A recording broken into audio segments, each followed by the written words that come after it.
बहुत पुरानी बात है। एक जंगल में एक गुरुकुल था जिसमें बहुत सारे बच्चे पढ़ने आते थे।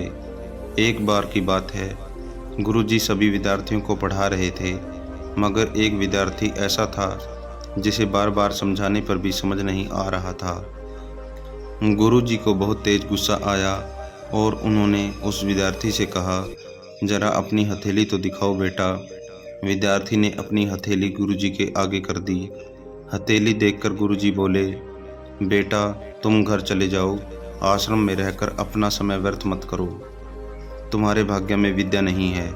शिष्य ने पूछा, क्यों? गुरुजी ने कहा, तुम्हारे हाथ में विद्या की रेखा नहीं है।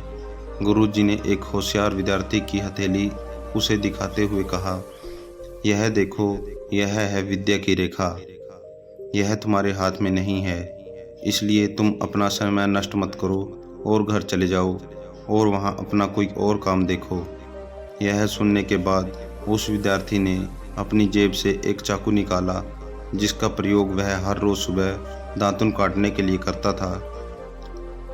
उस चाकू की पैनी नोक से उसने अपने हाथ में एक गहरी लकीर बना दी।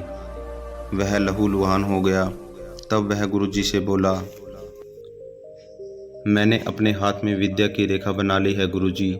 यह देखकर गुरुजी द्रवित हो उठे और उन्होंने उस विद्यार्थी को गले लगा लिया। गुरुजी बोले, तुम्हें विद्या सीखने से दुनिया की कोई ताकत नहीं रोक सकती बेटा।